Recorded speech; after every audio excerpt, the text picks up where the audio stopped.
I am finding being alive fascinating.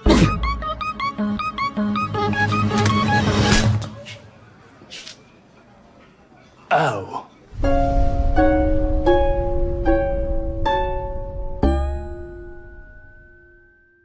Welcome back to the Film Hole Podcast. We're just burping bubbles over here. Did you have any knowledge or expectations? Because I think when I brought this movie up to you, you maybe hadn't even heard of it. Or tell me what your awareness of this movie was. Yeah, basically none. Literally none. I didn't know that had come out. You knew who the guy was, though, right? The director. Yorgos. I've seen The Lobster, seen The Killing of a Sacred Deer. I saw The Favorite. Do you have a favorite, no pun intended, among those that you just listed? Yeah, that's a good question. Also Dogtooth. I haven't seen that one. Have you seen more of those? I've seen Dogtooth, and I've seen the ones that you just listed. And I think that's it. You know, it's funny. I remember watching The Favorite and not making the connection that it was the same director. The rest of them I saw on my TV. Oh, okay. Except for Poor Things. The Favorite's like the biggest departure, I think, from what he had started to set up in those other three movies. Right. The Lobster, Sacred Deer, and Dogtooth. Man, I really can't remember too much about Dogtooth, so I shouldn't speak super conclusively about that one. His whole thing is really like stilted performances from his actors. Yeah.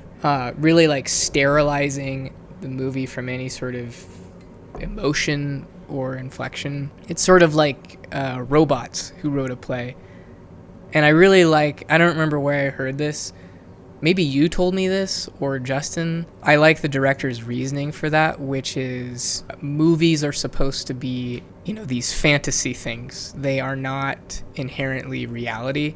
So realism in movies feels inauthentic to what the thing actually is. A movie will never be as real as real life, so it's absurd to try to pretend like it ever would be and try and use realism. So that's why his movies feel like that, which I think is awesome. I hope I said that. That's cool. And The Favorite, I think, is the movie that starts to not do that. Like The Favorite starts to feel more conventional, at least the way that the actors act. But people really like The Favorite, and it just doesn't really resonate with me. It feels like just the most normal movie. But I think I'm just missing something with that movie, because it really resonates with people who I like and respect. Yeah, I think I benefited by not knowing that it was his film, or maybe I didn't know him at the time. Actually, yeah. I probably hadn't seen any of his movies at that period. I saw that in theaters. And so to me, it was just like a period piece movie, expecting something kind of typical. And it was a fairly typical movie, but I thought it was good. Yeah, I did not like it because I had different expectations. This movie, however, Poor Things, I feel like it's a slight return to that idea that movies are not realistic. Everyone in the movie is more of a character than Sacred Deer and Lobster. Like, they have emotions and they reflect those emotions. But what this movie does that The Favorite does not is that it's like a totally like wacky steampunk surrealist world. Yeah. Which is fucking sick. Yeah, which is different. It is based on something. It's based on a book. Oh, really? Tell me about the book.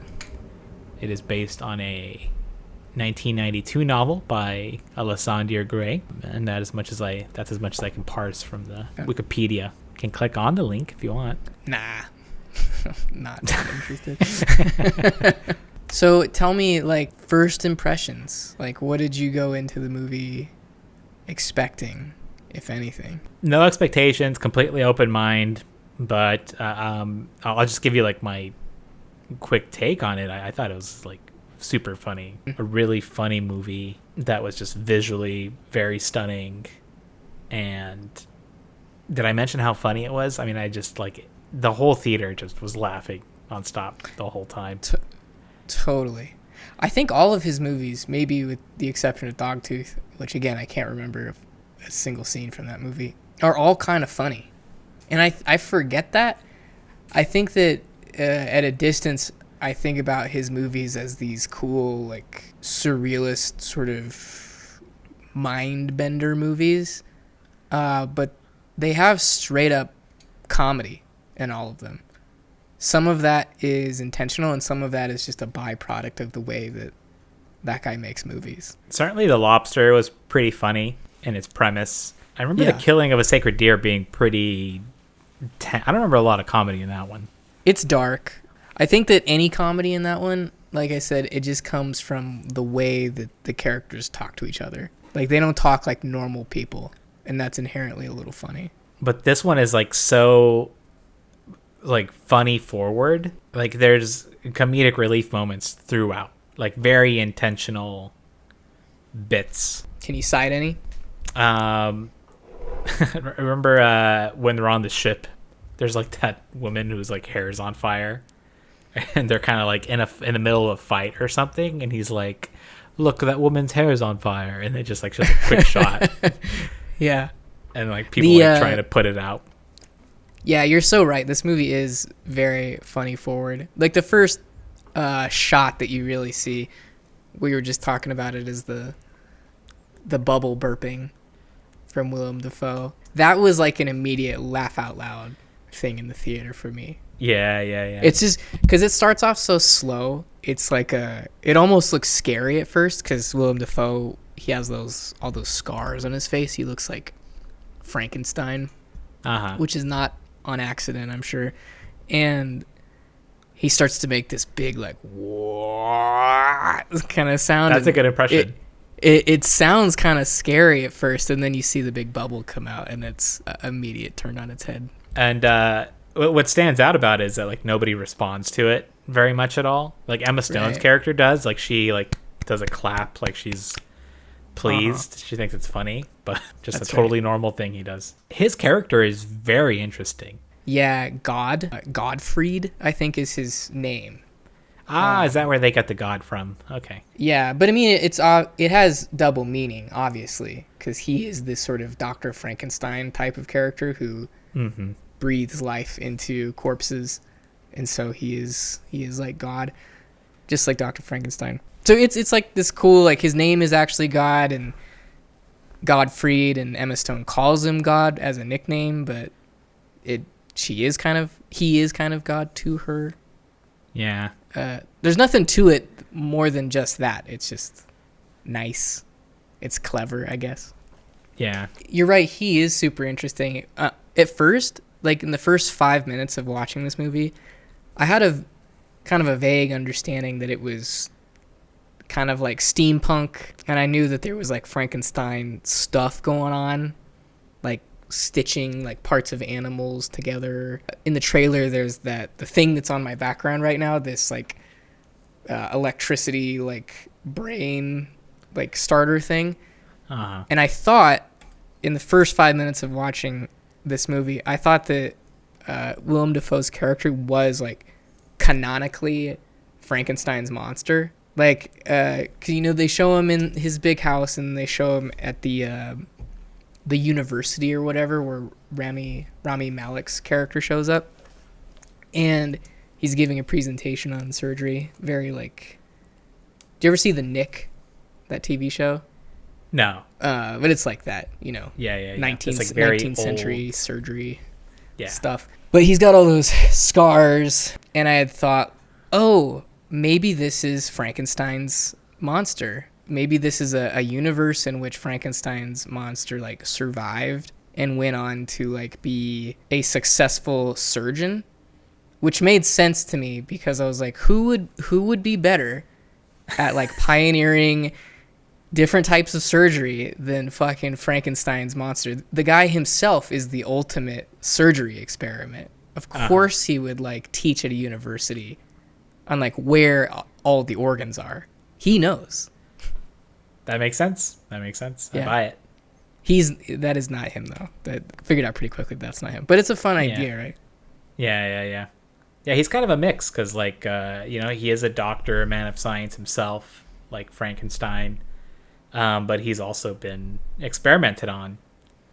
And he is like very familiar with surgery on totally. himself. He's like a hybrid of those two characters.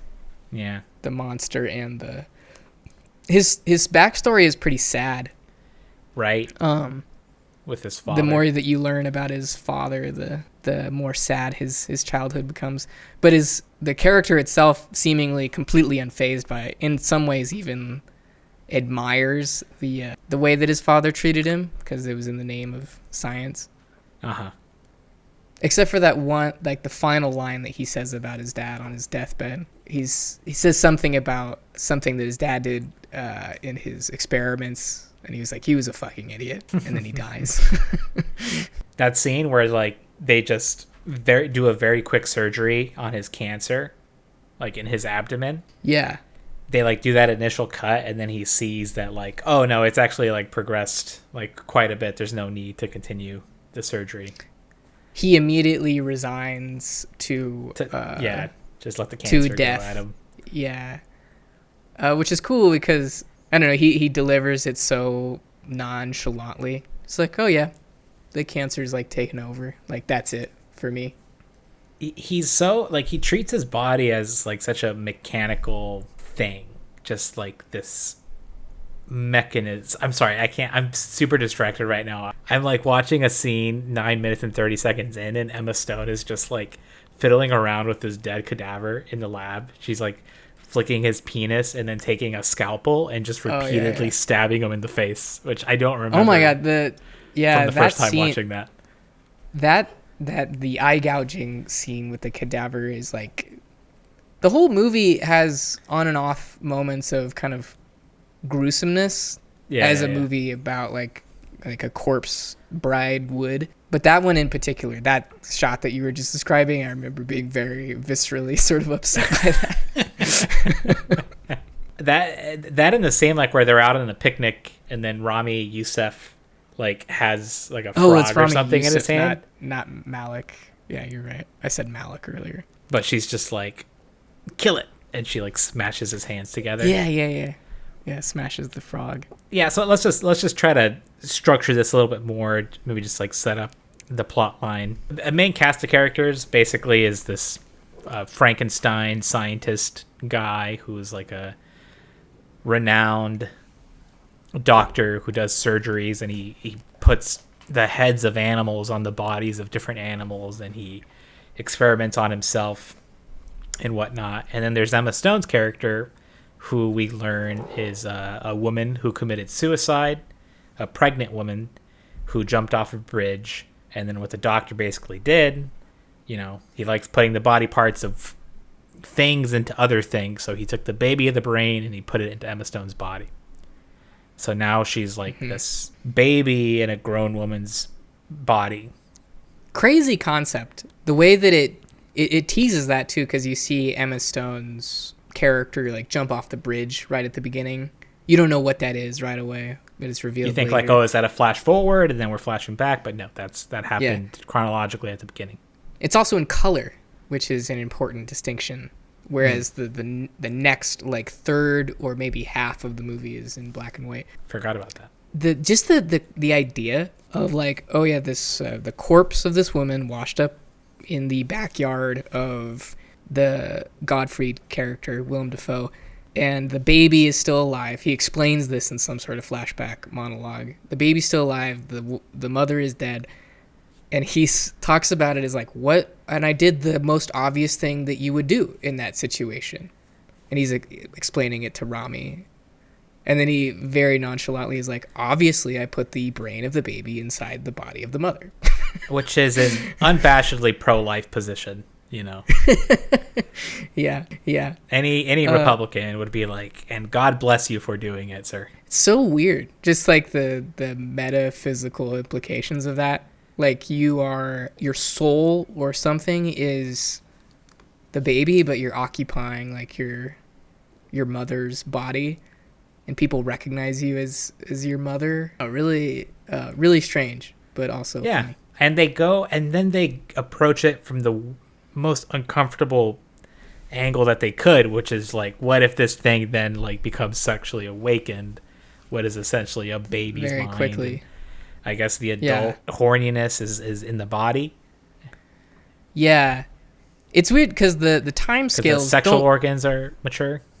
They cheated a little bit because the time scales are vastly accelerated from what a normal child would be, where it's like she in the very beginning is basically like a toddler, and then within like a month she is the most, like, the smartest person in the world. Yeah, start to finish, like, it couldn't have been, like, I'm going to put a year on it. Like, couldn't have been more than a year from start to finish of the movie. And she does progress. One of the first things I said when we walked out was I loved how linear her progression was. It was never like, it never felt like it plateaued at any point. It felt like toddler, first 5 minutes.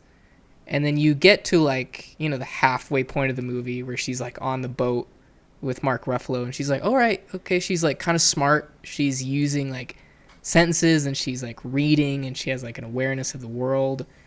And then you get a little bit further into Paris. And they're in Paris, right? And you're like, okay, like, she's starting to, like, become even more aware of herself. And you would think that kind of the beginning of the final third is where it's like, all right, she's smart enough now, and she's gonna be that for the rest of the movie. She's gonna be, like, maybe not the most self-aware person in the world, but is, like, vastly improved from where she was in the beginning.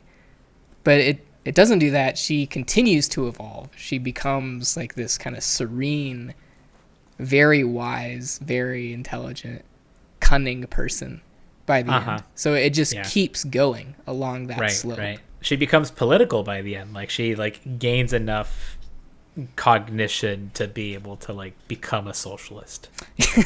You know, so these are, like, higher level executive functions. And most of this movie is about her, like, her relationships and her having sex. That's, like, most of it, right? I mean, it starts with, like, Rami Youssef, like, becomes interested in her. They get engaged, and then she runs off with Mark Ruffalo. Mark Ruffalo is, like, a sexual, like, deviant that she takes interest in for that reason. There's a really funny scene towards the beginning where it's sort of... can you explain to me why Mark Ruffalo was at their house in the first place? Was he a lawyer or something? He had some profession, some reason that he was there. Yeah. That was pretty unclear to me. It becomes, like, not important by the end, but why he's there, it was confusing. But there's a scene right in the beginning where she's packing her bags to run off with Mark Ruffalo, and is funny enough very transparent about it with Rami. She's like, I'm gonna go, like, hang out with this guy for a while because he's interesting. Because she doesn't know not to. And he understandably is really upset by this, and he's like, I'm gonna, defend your honor. I'm gonna go kick his ass or something like that. And what's the line? Do you remember his character's name, Rami? No. Max McCandles. That's such a funny last name, Max McCandles. But she's like, Max, you look flushed, meaning, like, his face is full of blood. She's like, Max, you look flushed, and as am I at the sight of new Max. Like, when he right. When he gets all, like, hot and bothered, she likes that because it's kind of like what Ruffalo's doing to her.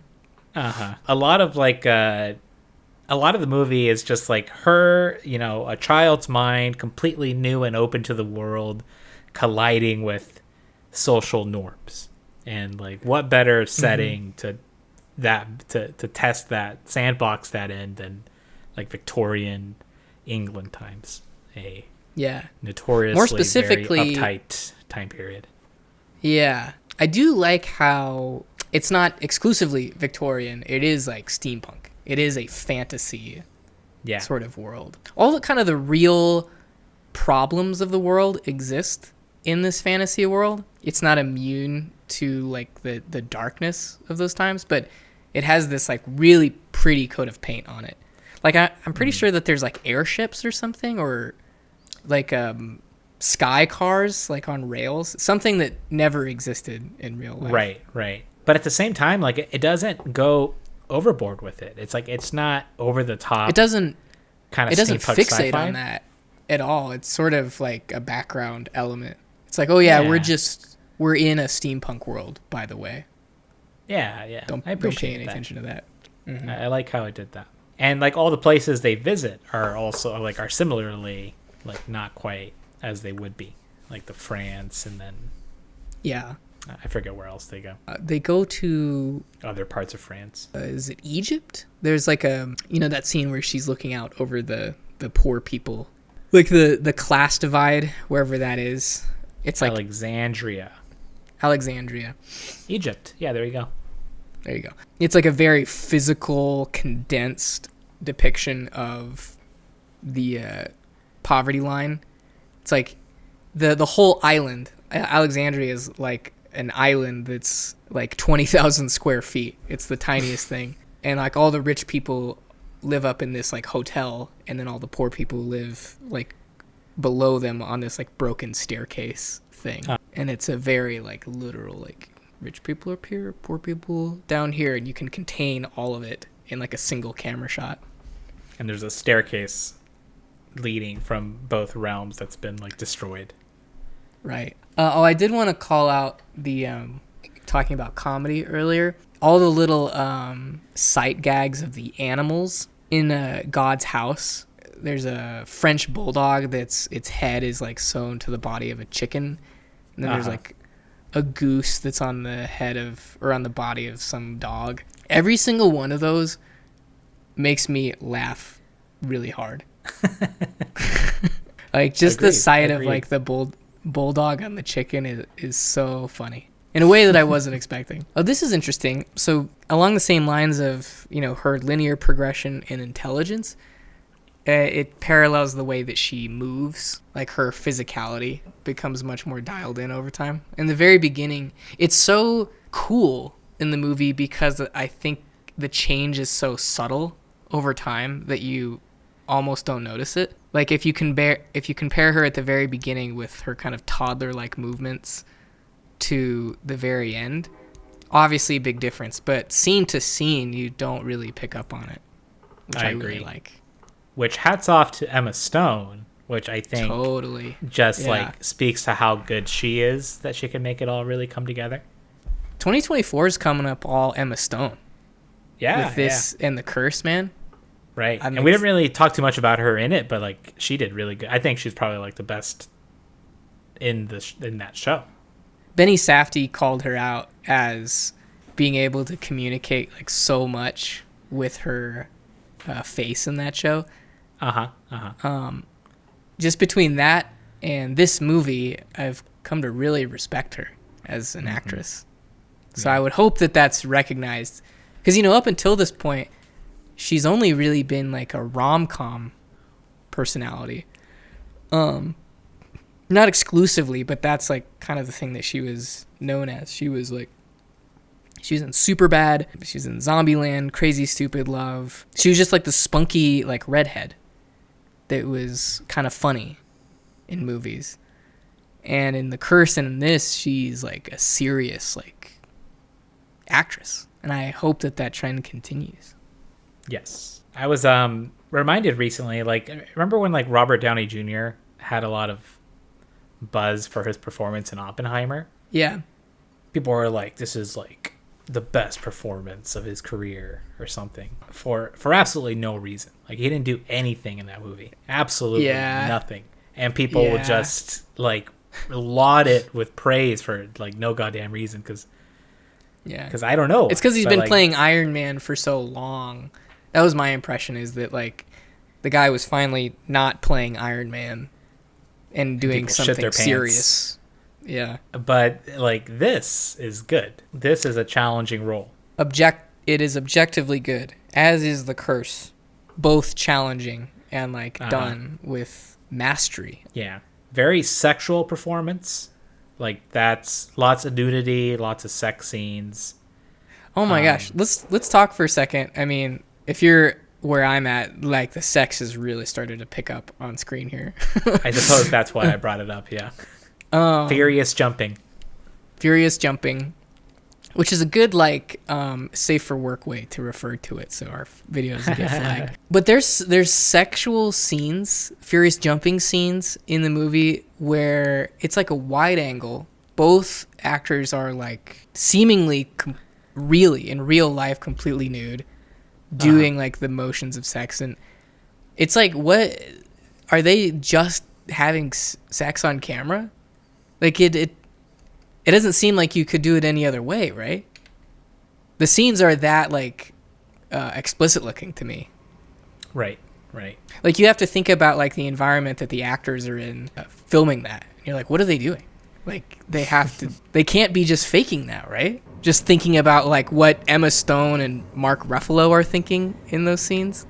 I'm like, they're putting themselves in a very like vulnerable position to have like such extended sex scenes. And it's like, in their sex scenes, that their energy isn't like romantic passion. It's like bunny humping, you know? Yeah. Primal.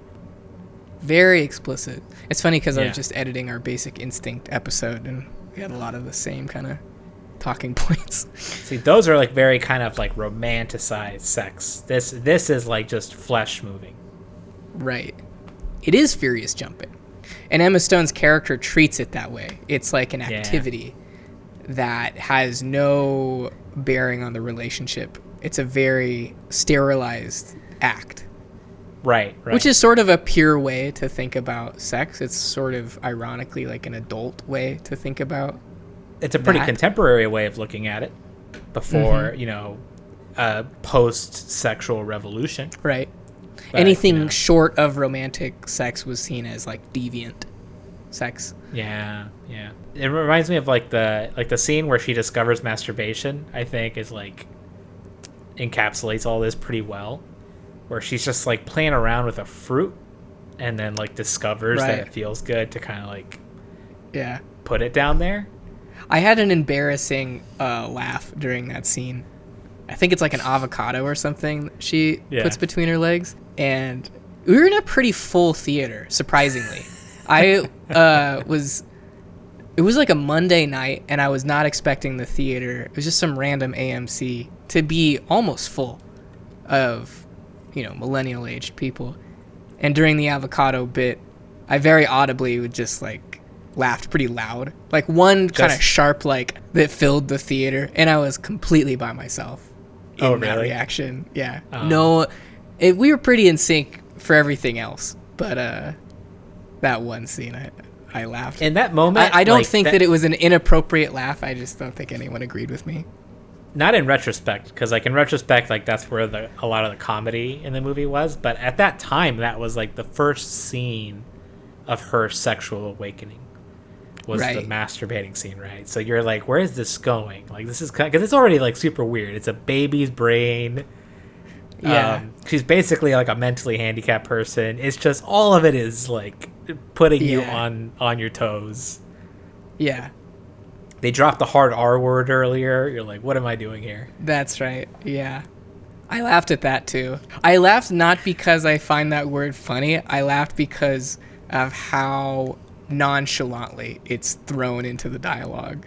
Yeah. It's just like it totally blindsides you. But remember, like, just to kind of cap off the masturbation scene, like the punchline to that was that she goes back and like finds a more phallic shaped vegetable, like a cucumber or something. Because at first it's just like a round fruit. I love this scene right here. It's like early in, not Paris, I think they're still in England when she's just hanging out with Mark Ruffalo at the hotel. I believe they're in Lisbon, which is a city in France. Lisbon. I think that's actually where they not Paris. There you go. But there's just this one scene where she's like at a bar, but she just points to another person at the bar, looking at the bartender, but pointing at another person, just gesturing that like that's the sort of drink that she wants. And I just thought that was really a really funny way to order a drink. No words exchanged. You just like I thought that meant that she had already done that before. Like she had done that enough times to where like the bartender knew what to do. I feel like in this world it could be either thing. Yeah. Everyone's so strange in this movie, in this world. and in Yathamos movies, so it would make sense that the bartender just knew what to do. Uh-huh. I'll have what he's having.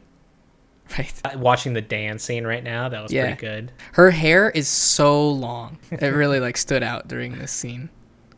It's like to her butt, and it's black. It's one thing that you don't really realize watching this is, you know, in The Curse and in real life, Emma Stone is like a redhead, but in this movie she has like jet black hair, like a monster, like a vampire almost. The movie feels kind of, I guess it's partially because of just the Victorian era thing. It feels very gothic. She's like showing him her tattoos that she got. Yeah. He's so funny.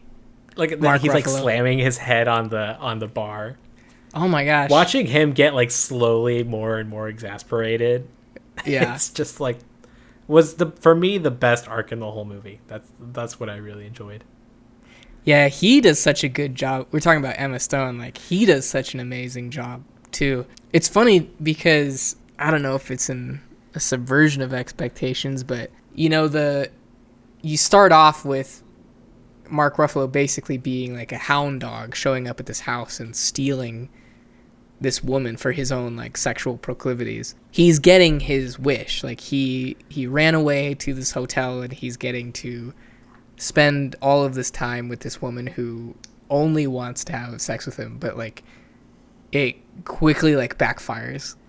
Right. Like it becomes she's too much for him. Right. In the end. Garricky, we are waiting when. Garrick, we are waiting when. That just popped up on the Oh yeah, I see that. As a text. Kinda wanna go to slotslights.net. What theater did you see this in? My local AMC. Yeah. It is the one by your house, right? On what's that street? Bay Street. Bay Street. Yeah, it was good. I got a couple of AMC gift cards for Christmas, and it paid for the outing. Oh, nice. And I have it all timed out now. We leave the house when the showing starts, and we drive over to the theater, and like I know which floor to go to in the parking, so that you just walk directly into the theater. Very nice. We snuck in a bunch of stuff. We just brought it in a bag. Nice. And walked right into our theater. I got an iced coffee for Stacy, like in a mason jar, and for me, I had a thermos of coffee. It was like a daytime showing. Very nice. Did you see a Triangle of Sadness? I think that's the name of the movie. I did. Yeah, I did. Yeah. Okay. This reminded me of that just because of rich people on a boat. Right. That movie is a little bit more of a subtle commentary on a class. Actually, I don't know. I take that back. The movie is actually pretty transparent about its commentary on class at certain points. This is a more subtle.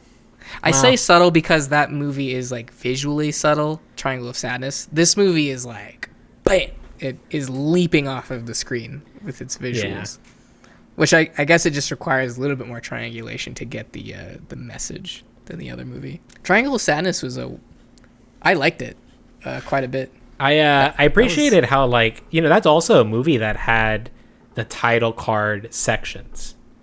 Remember that? I don't remember that part, but I believe you. I appreciated, like, how crazy it went. Like, I did not think it was going to go where it went by the end, where they're, like, crash landed. Yeah, it has, like, kind of 3 distinct parts. It's, like, pre-boat, boat, desert island in that movie. And then the desert island stuff is... It's great because the power dynamic shifts on the island, like who you're paying attention to in the movie shifts for that reason.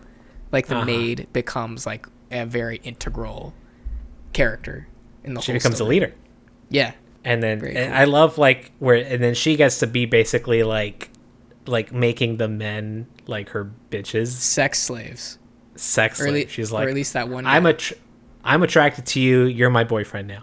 Yeah. And she like, becomes and his like current a tribal girlfriend is chieftain. Like, yeah. Which is similar in the way that this movie kind of it's like a hypothetical. What would happen if there just was a pure being that came into this world, and like what are the consequences sexually and socially of that? Yeah, she's sort of it's helped by the fantasy mechanic of her being able to develop very rapidly in a way that a child could not. you know? But it is a fun thought experiment that she's sort of unhindered because she is childlike by any expectations or norms of the society that she's brought into. Mm-hmm. She fast tracks her way to socialism. It's cool because like kids have that component too, right? Where kids are very like innocent and often come to the right conclusions on their own because they are unburdened by societal expectations. But they're kids at the end of the day. They're kids and they will remain kids for many, many years. And society has an opportunity to really like suppress their spirit in that amount of time. And Emma Stone she leaps over that portion. She leaps over that because she's in an adult body, but also like her brain is supernaturally growing. And because she has full autonomy too. There's like nobody to tell her what to think or what's right or wrong. She wouldn't listen anyways. Yeah. She calls him how she sees it. Right. She's a straight talker. The Republican Party would love her. At least until she got to socialism. Baby brained. I think they would like her. Gerard Carmichael is in the movie. What you think Who's of that that dude? He's the black guy. He's a comedian. He came into prominence maybe a few years ago. He had a special where he came out as gay in the special. Oh, interesting. And it was a really good special too. Like I'd recommend. I kind of spoiled it, but yeah, I love his character. I'll say that. It's not surprising to me that he's a comedian. He's like the nihilist.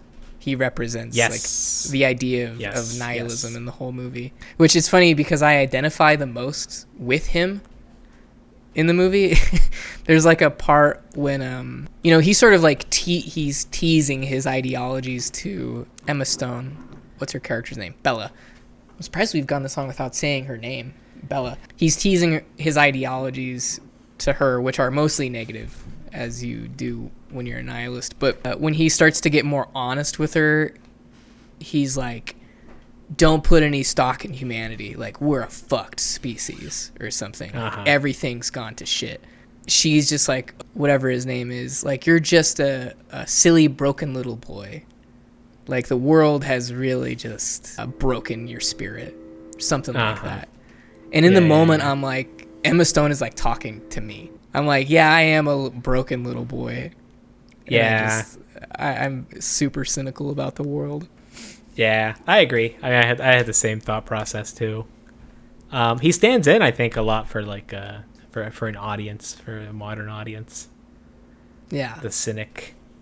It was helpful, honestly. I mean, the movie I think is overall pretty positive, all things considered. So it was nice to have an antidote to my nihilism in Bella Baxter. I liked how he admitted that like the reason he was doing all this stuff to her was kind of because like he sees her and she's like so naive and he kind of can't stand it, so he's like, I'm gonna burst her bubble a little bit.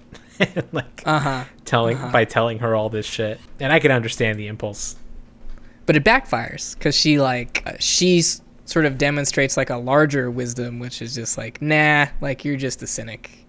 Like that's all you are. And then she gives away all their money. That was a funny scene. There's like, we're like they don't have any money. We have money, so I'm gonna give them our money. There's something there because like she doesn't even do that. She gives it to those sailors who, most likely just stole it themselves. That's what that's what it implies. So I don't know. There's something there about like her naivete being an actual problem in that moment, where it's like the intentions were really good. It sort of mirrors her character in The Curse. Now that I'm thinking about it, very interesting. That is. But yeah, like she best of intentions, pure character, all the stuff we've been saying so far. But at the end of the day, she still gives like money to hooligans who will not use it for good. Is it a commentary on charity? Maybe, I don't know. Maybe just be more careful about who you give the money to. I loved how it just broke Mark Ruffalo. Yeah. It was because he was already kind of on a downward spiral before that. And the money was like the one thing that was going to pull him out of it. And she took it away from him so fast. I love how the ship captain just like immediately was like, well, if you don't have any money, then fuck you. Like, you're trash to us. We're gonna like imprison you or something.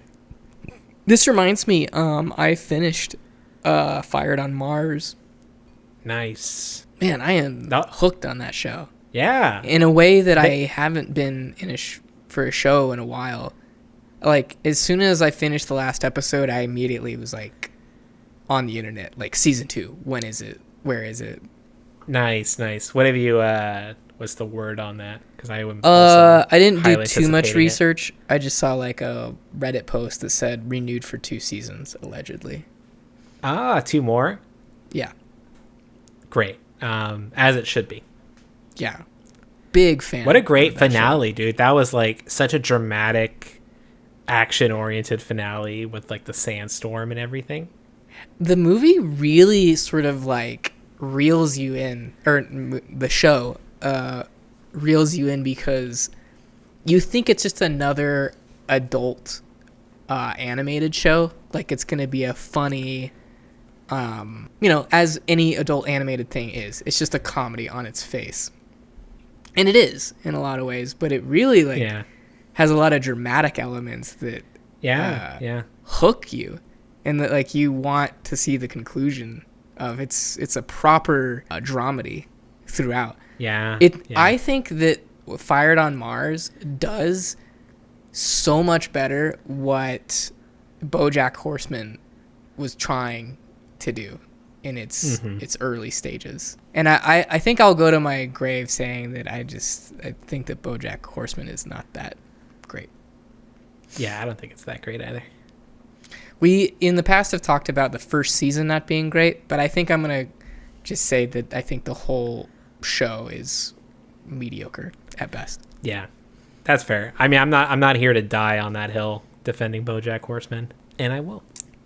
Good. That just another thing about Fired on Mars, the montage scene, like where he's like super depressed, and then he gets like a spurt of motivation. Yes. He's like, I'm gonna turn my life around. Yes. And then like within the same episodes, like that just crashes, and he like goes like within the same montage, it crashes. The part of the last third of the montage is the inspiration wearing off and him like deteriorating further. Right. I thought that was so funny. That was genius, dude. I've never seen something like that. Usually, like the hype up montage goes well. Right. The fact that it's contained in the montage is the secret sauce. So funny. Yeah. Just saw the first sex solicitation scene here with that like super old or skinny, weird looking guy.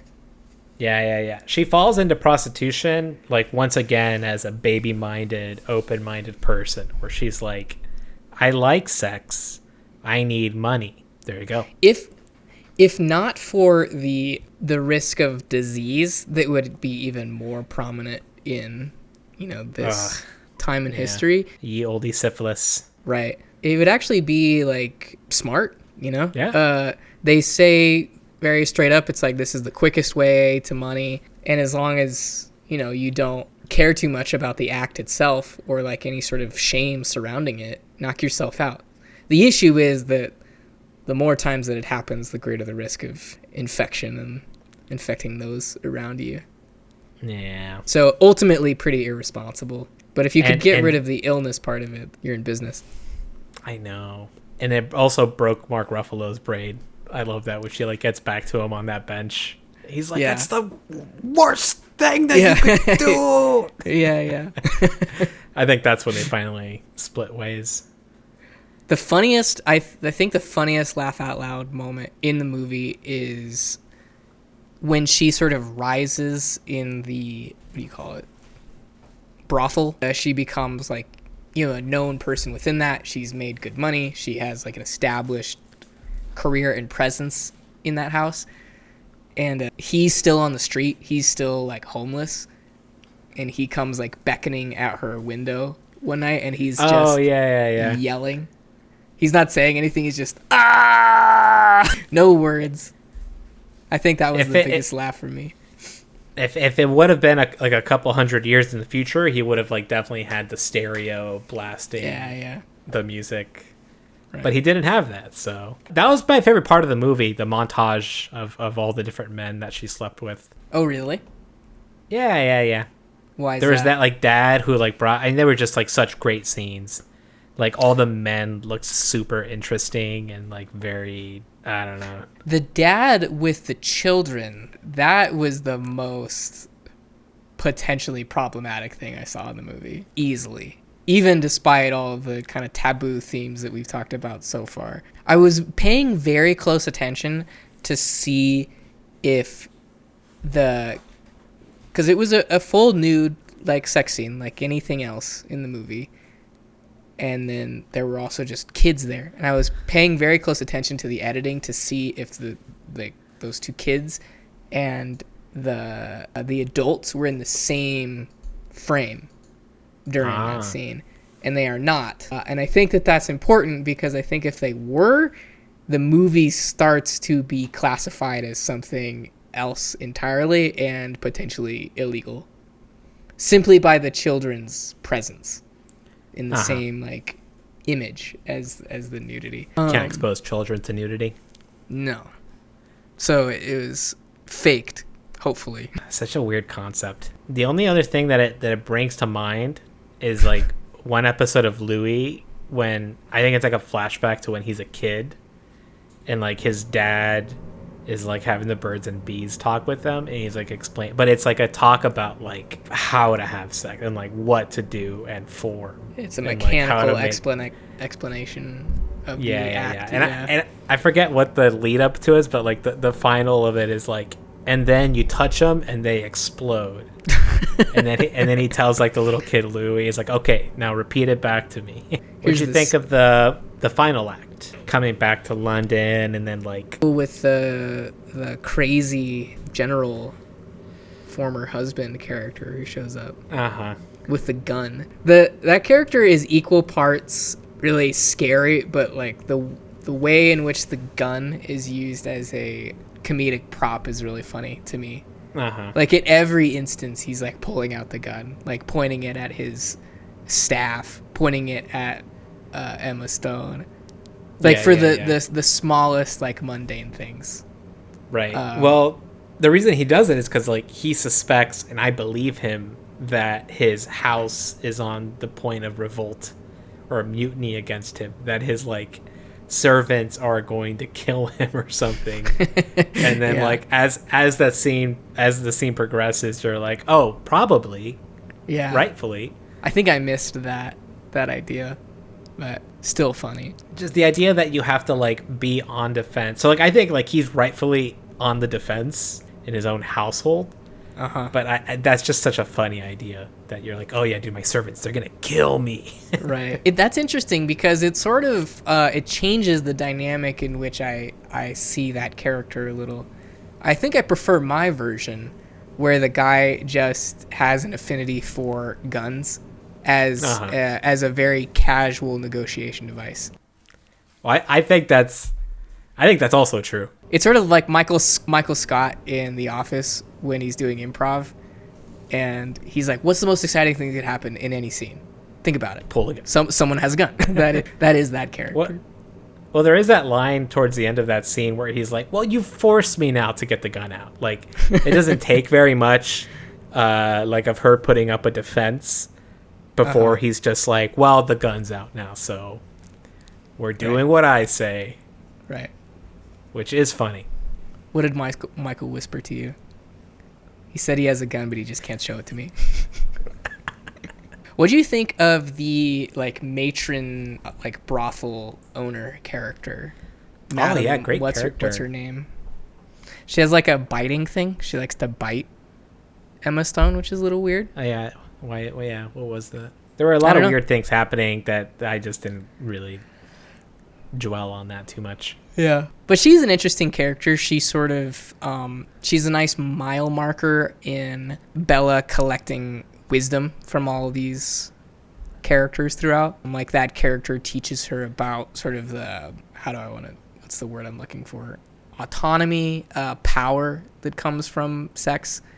Like you can wield sex as like a key to your destiny. That's how her and all of her the people who live in her house view it, at least.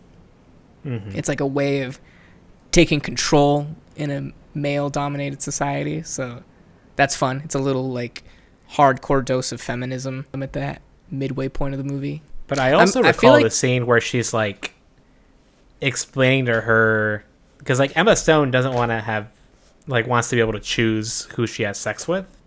Uh-huh. And the mistress basically has to like sit her down and be like, this is a business. And like she shows her that baby in that scene. Uh-huh. She's like, if you don't conform to like the business that we're doing here, like this baby doesn't get to Yeah. Yeah. It's a little bit of both. So it's a little bit of both.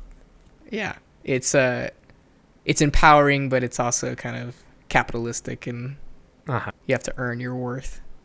Because I think it was supposed to be a little bit of both. It can't be a completely like triumphant scene, because like it ultimately is like also a not great institution.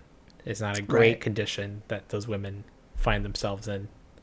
Right. In real life, they're probably abused and Right. dejected. How does she get out of it finally? I just saw that scene. I mean, it basically cuts from her just being comes in home. the brothel and then like going back to the house. And they established that, she has that money for emergencies Right. from God. His name is Godwin, by the way, not Godfried, like I said earlier. And she also obviously made some money from the brothel, and then she gets the postcard that he's on his deathbed, and that just prompts her coming home. Right. So I think that's what happens. But I think like the brothel is like where she, like her last stage of maturation. It's also where she had that friend that introduced her into politics. So like, Right. and I don't know, does she like read a lot during that scene? Because I'm looking at a scene now towards the end, and she's like, she begins reading at a certain point. It's actually on the boat, if I recall now. Right.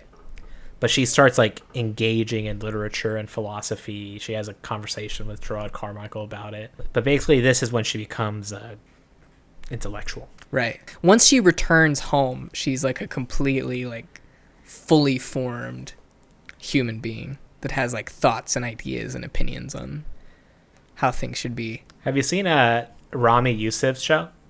It's just called Rami. Rami. Yeah. I don't know if I've seen You've watched it?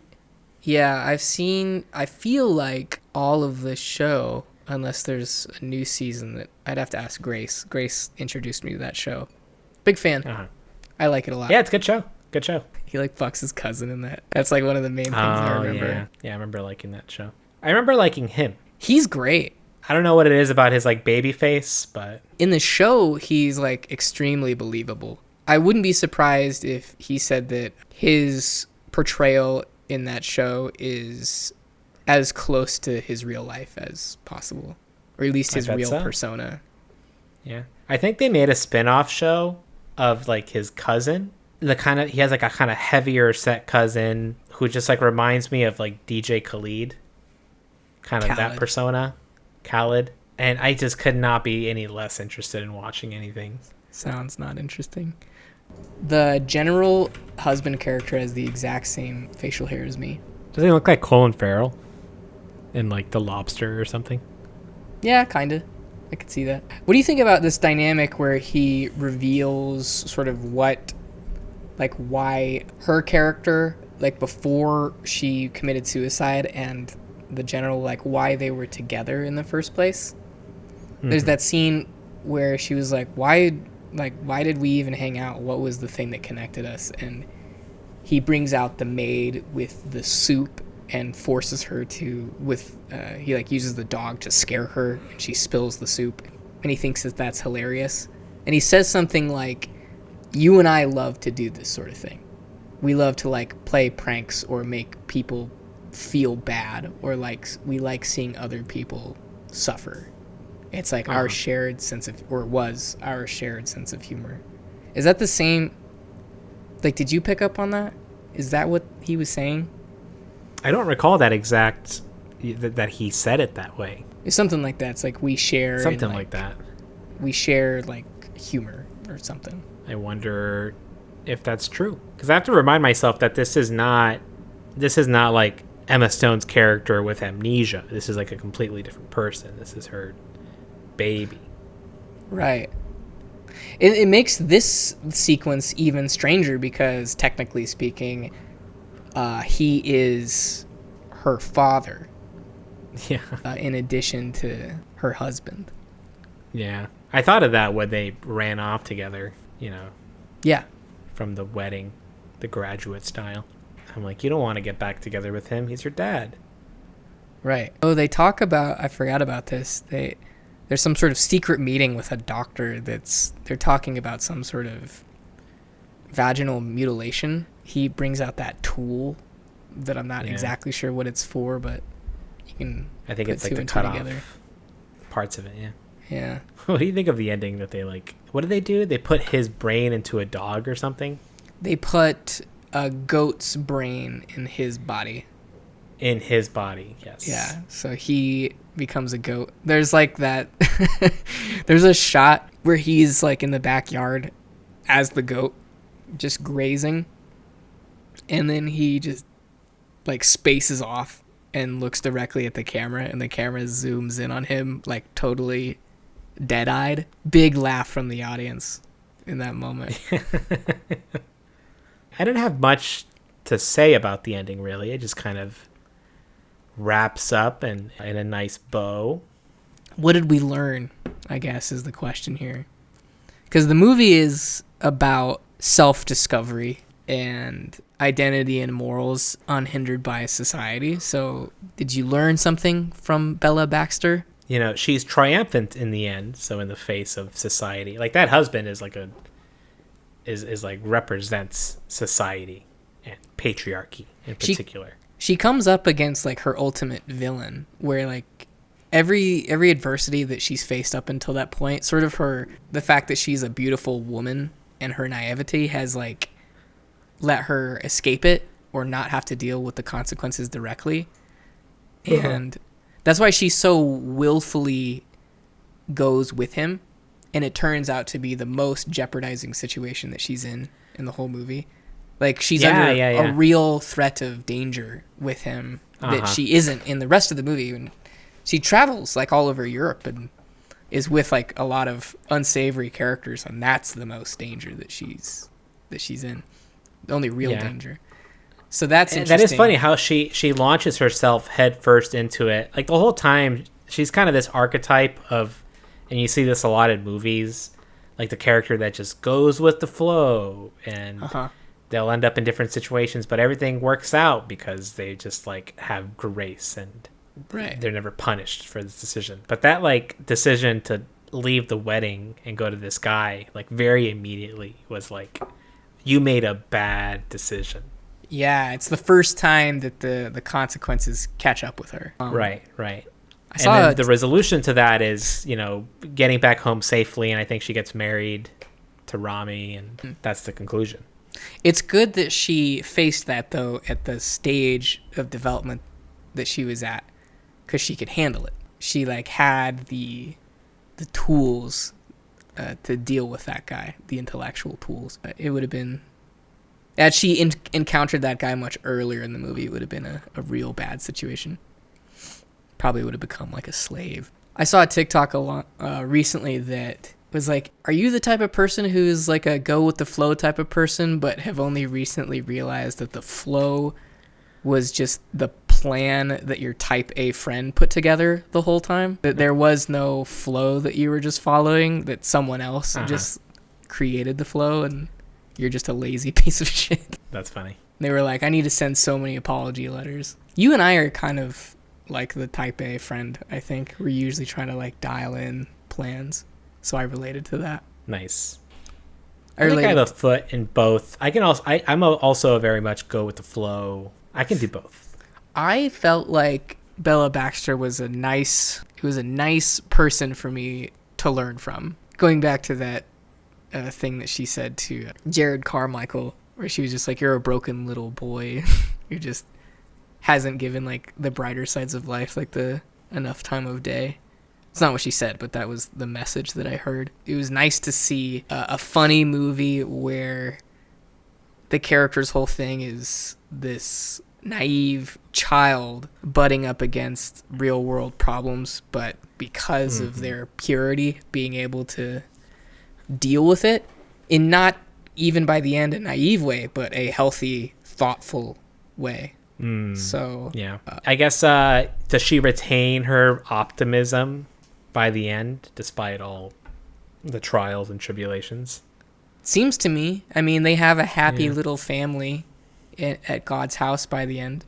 They have kind of this weird, seemingly polygamous thing going on because she has her friend who was sort of a sexual partner in addition to being her friend, who is another prostitute. She lives with them now. Oh, yeah. And Rami is there. Seemingly, like, their relationship is still some kind of love-oriented one. And then the general is also there, but he's now a goat, which is really funny. And then we didn't even talk about her, but the new, like, Bella 2.0 is there. After Bella leaves, God and Rami. Oh, yeah. They, like, do a second version, who seemingly never even begins to approach the level that Bella does. I'm not really sure, like, what her situation was. Like, if they put another I'm like, baby. were they able to find they were able to do another baby and the mother thing? Like, what are the chances of that? Not sure. That actress. She's the one from Once Upon a Time in Hollywood. Yeah. I was just about to say that. Nice, same wavelength. And has like her mom or parents or something are famous or something like that. A nepo baby. Something like that, yeah. But yeah, they're all like, they have their nice little happy family, and they're all just hanging out in the garden together. So it seems like a happily ever after kind of ending, despite all of the adversity. Everybody's cool, and it's the most like modern, not modern, but like mature way that everybody sort of stays in the equation. Like seemingly Rami and Bella are not exclusively monogamous or married. Like, the friend is still allowed to live there and be part of their lives, and is probably still kind of some kind of sexual partner. So there's some non-traditional stuff going on there. And then her former abuser, who is just neutered mentally, is now also there. He gets to be part of the family as well. Is the goat now the general? I wanted to ask that. Did they swap? So there's like that's the a good goat question. in the general's body. You never see, but I don't remember. Good question. The goat's just desperately trying to pick up a gun with its hoof. I love Rami's character. Like, he's also like this very pure guy, like kind of like very sweet guy. Yes. And like he's along for all this craziness just because, like, for whatever reason, he's very attached to Belle. And like, he also loves her really sincerely. Admires Godwin.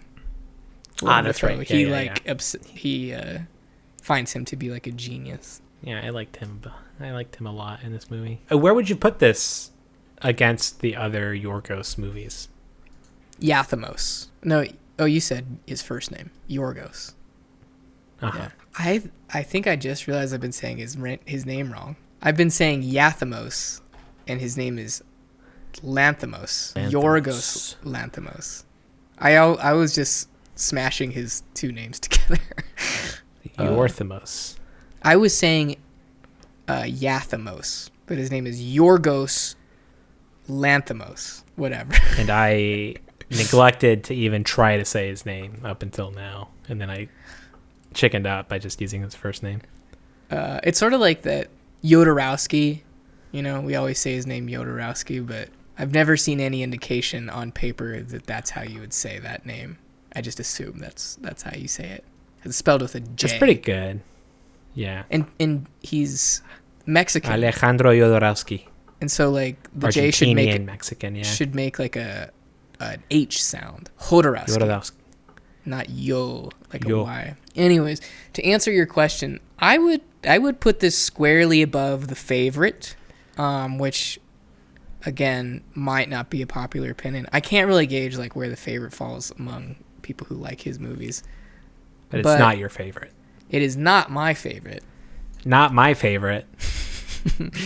As far as the other three, Dogtooth, I'm gonna need to watch again. That's the one thing that I've taken away from this movie. If anything, I gotta watch Dogtooth again. But the Sacred Deer and the Lobster, I really like both of those movies. But I think that I could put this movie potentially at the top, and it would be competing with the Lobster directly. I think that depending on my mood, I could easily watch The Lobster or this. They're both like straight comedies or black comedies, and then they both have wacky themes. The Lobster has more of that like sterile acting thing in it than this one does, which I like a lot. But this one might be funnier, so that's my answer. It's The Lobster or this one at the top, and then it's Sacred Deer, Dogtooth maybe, and then at the very bottom is the favorite. For me, I liked it a lot. It's good to see him be able to do different things. The Lobster and Sacred Deer are like tonally very similar movies. They both like those two are of a kind. They're dark, The Favorite. Yeah. And they both have that kind of stilted acting to a max. The Favorite is kind of more realistic acting. It's stilted to the extent that like people of that time and place are kind of like stereotypically thought of being kind of like rigid. Yeah. Don't they they kind of British people. The people in The Favorite don't they have kind of modern affectations too? Don't they kind of talk like more modern people as opposed to Victorian era people? I'm not sure. I don't know. I think they have the accents, but I'm not sure. They use like words and phrases that like wouldn't be common back then, I think, is what I'm getting at. But continue. Yeah, I'm not sure. And this movie to me branches out in a big way. It kind of leaves behind. It still has that kind of Victorian era acting style, but it's honestly not as stilted as Lobster or Sacred Deer. Like to me, no, not at all. In between those two, The Favorite and Poor Things, he's kind of like left that niche, and to me, this is the movie that stands apart from the rest of his filmography of what I've seen of it. Yeah, and it's great. I'm all here for it. Yeah, I think I agree. It's a great marriage of the stuff that he does really well, which is wacky, sort of reality adjacent sort of acting, and hyper stylization. It's a very pretty movie on top of being weird like his other stuff is. Yeah. And it's funny on its face. Hilarious. And I like funny things. More than anything else, I think I'm just a big fan of laughing and being tickled. It's the universal medicine. But that's just me, you know. I'm a little bit I'm cut a little different than the rest of them, you know. I like to laugh. That's just hey, sue me. Anything keeping you happy this week? Not really. We tried to start watch MASH, that old 70s TV show. Oh man, that's a tough one for me to watch. Why? There's something about the melancholy nature of the way that show, like it oscillates between comedy and tragedy, and then also just the music in the beginning, and it was on daytime TV, and hearing that theme music like at like 2 p.m. There's something about it that's like deeply depressing. I don't really know what it is, but well, it might be because the song is titled "Suicide is Painless." Is that what? That's the real name of that song. Wow. I've always had like kind of a guttural reaction to that show that's been unpleasant, so I've never watched it. But you're trying? I have we were trying. I might watch it. Not successfully, or yeah, not successfully. I like it a lot. We were watching it over at my sister's place in California, and I was just like, we were just watching it somewhere in the middle of the series, and I was just like struck by how funny it was and how like good the jokes were. And I like when it goes serious, you know. I think that what I'm describing really well. Is like the thing that it's an acclaimed show, right? Like people like that element of it, that juggles comedy and kind of almost a contemporary criticism of Vietnam. Of war. Is that what it's doing? Korea. Okay. But that could easily like be it. mapped Like, onto Vietnam because that was. it's absolutely not like. I like the way that it treats war. It's a very like liberal-minded way of looking at it. There's not a trace of kind of like American Patriotism, exceptionalism or patriotism at all. Like the main character, Hawkeye, and the rest of the crew, like they all hate the war. Like they don't want to be there. And the times that they shine the most is when they're doing their job, which is just like a very morally and ambiguously helping people and saving people's lives. Yeah. It's the best and worst job to have in war is the medic, because you're sort of absolved by the issues of war by default. That's cool. Is that the only thing? MASH? Yesterday I watched Jiro Dreams of Sushi. It's like a documentary. Okay. The only reason I know about it is because it was spoofed on Documentary Now. That's where they got their episode. Juan likes rice and chicken. And it was a good documentary. It was just like about this like 80-year-old sushi master. And he runs this little shop. And he's like... in Japan. Very Japanese. Yeah. That's cool. He's like all about mastering his craft. And he's like very hard on his apprentices and is like a perfectionist. And it's Japanese. Like at the end of the day, they're just like slicing some fish and putting it on some rice. Yeah. But like he's put his whole life into it.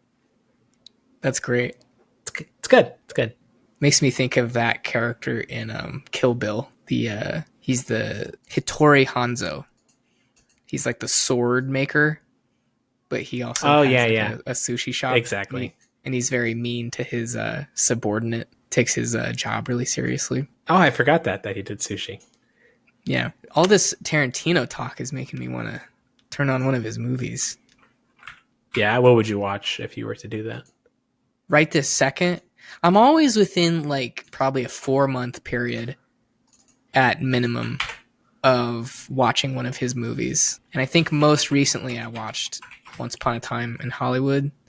Before that, it was probably Kill Bill. So I guess I'm due for like Inglourious Bastards or Pulp Fiction. The movie that I've seen the least of his is The Hateful Eight. And I don't really have a lot of desire to turn that one on. It's like the least rewatchable for me. Yeah. Jackie Brown is fucking awesome. It's been a while since I've seen Reservoir Dogs, but I do like it. Hateful Eight's at the bottom. Mr. Pink. If I was to rewatch any, I would probably rewatch Inglourious Bastards. I think that's the best one. Out of the whole lineup, I think that's the best one. It's my personal favorite, too. Pulp Fiction's great, too. His movies are like candy to me. I think I made this comment when we watched Once Upon a Time recently.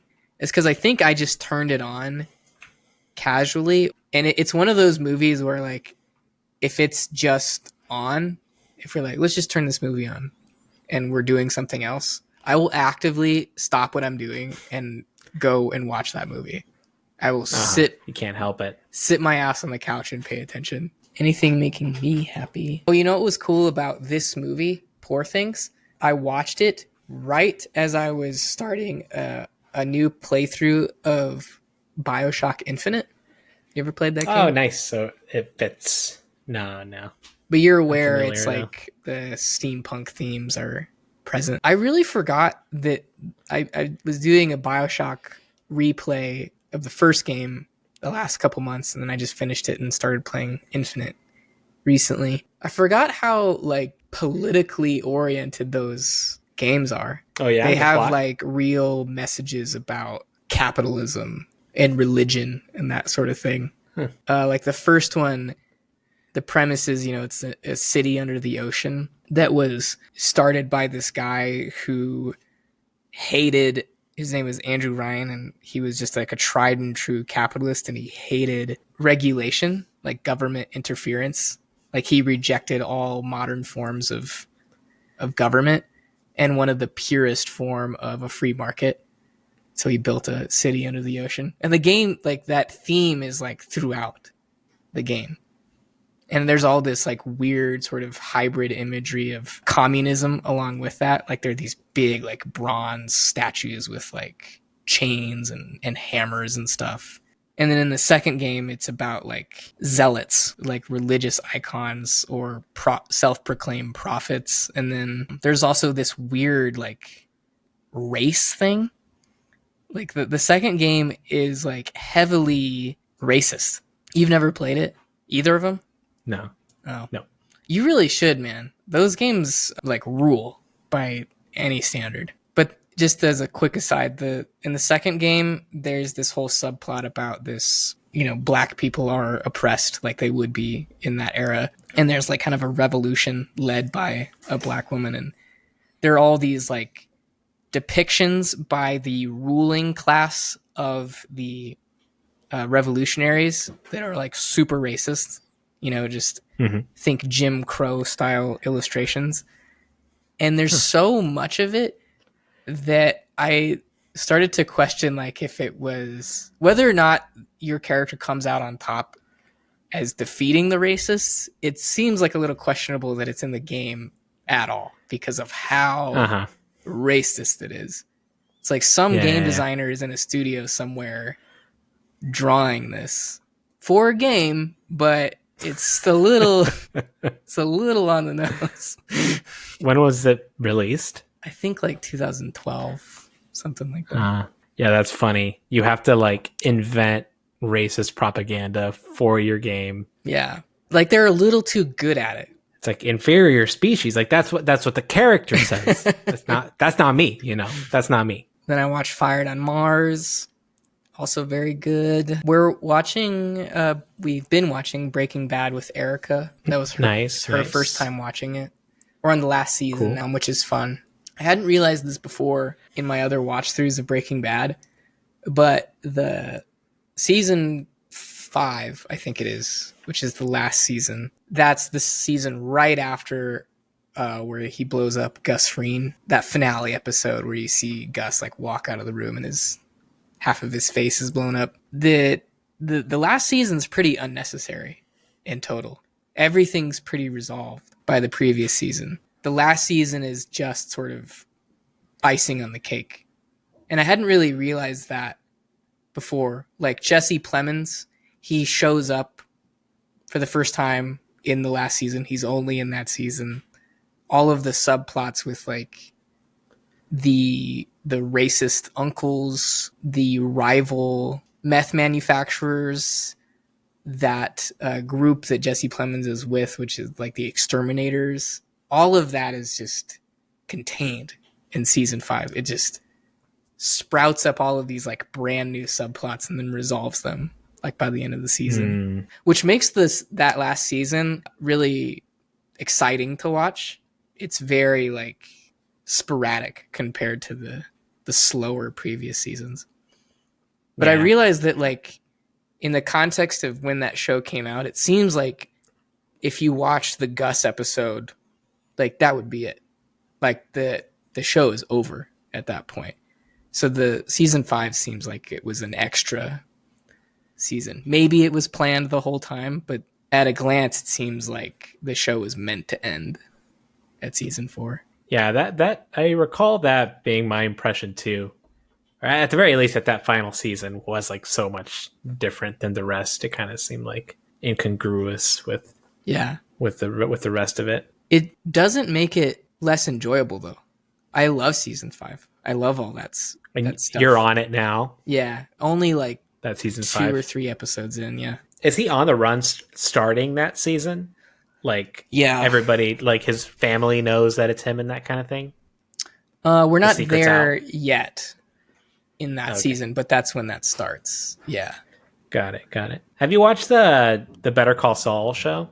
Yeah, it's one of those shows that like I was up to date with it for a while, and then every time I caught up with the season, I forgot that the show existed at all, and I just that's funny. I did like a season of it, and then I decided to not go through with it. And I love Bob Odenkirk. Like I love that guy's career. I watched him do a podcast. David Cross, the glasses guy. Yeah. Is that the podcast where Uh, have you seen video of this podcast? No. I'm pretty sure David Cross wears like a flat billed hat because I've seen clips of it online. Yeah, in like his recently. podcast. Like he just came out with a new one. There's just like a handful of episodes. I just and he said did that 'cause one he with looks so stupid in that getup Yeah? that he wears. Yeah. I've seen him, like the way he dresses. Does he have like a big beard still? Yeah, I think so. Yeah, that's how he's looked. But he did a podcast with Bob Odenkirk, and it was a real precious podcast to listen to because like they kind of like have you ever seen their show that they did together, Mr. Show? I've never seen Mr. Show, but I'm aware of it.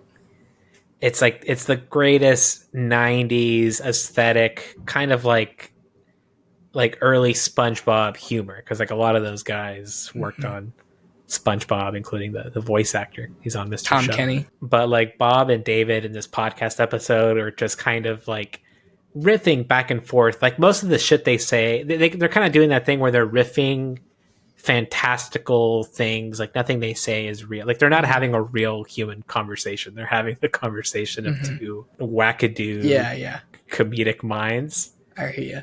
And just like creativity, like just between them creating nonsense, and it was real fun to listen to. Sounds like fun. But you weren't hooked by Better Call Saul? Nah. Yeah. It's a far inferior show. It was enjoyable. Some people like it more. More? Well, that's just the wrong opinion. I know. I don't care who you are. That's just not a better show than Breaking Bad. There's people walking around. They have that opinion. It's a good show. It's just not better. It's not Better Call Saul. It's a weird phenomenon that show creates. When you're watching it, you're like, this is great. I'm into this. And then like it's over. And at least when I was watching it, there were no like, I had fully caught up to the show and the new season hadn't been released yet. I don't know if it's still airing or not, but I would get to the end and I would be like, okay, great. And then I'd never think about it again. I had no desire to seek out subsequent seasons. I know exactly what you're talking about specifically with this show. I agree. Mm-hmm. It's that thing. That thing of like what the Benny Safdie was saying about how like TV, and that show's a little bit old now, but like prestige TV nowadays, like they're able to do this. Like people know how to construct that show now and do it. Yeah. In that form and do it effectively. And conversely, the audience knows how to watch that show effectively, and that you cannot surprise them with anything because they've seen that show a million times. Yeah. Anything else making me happy? Oh, I told you I was going to start playing Cyberpunk. I'm excited for that. Oh, yeah. I've been healthily like re-engaging with video games where I'm like, I'm going to play this game for however many weeks or months to completion. And then I will play the next game for however many weeks or months. And then I will play the next game. Instead of like what my usual relationship is where I'll play something and the weight of real life sort of like eats away at me. And I'm like, what am I doing with my time? And I stop playing. Doesn't allow you to enjoy it. Yeah. Yeah. And I more recently have had a much more pleasant, pure relationship with them, which has been very nice. Thanks for listening. Filmhole is produced by just us, myself and Raul. Our music is by W, that's _ the word double and 2 U's. Get Filmhole wherever you listen to podcasts. If you like it, rate it. If you hate it, maybe don't. Thanks again. See you next time.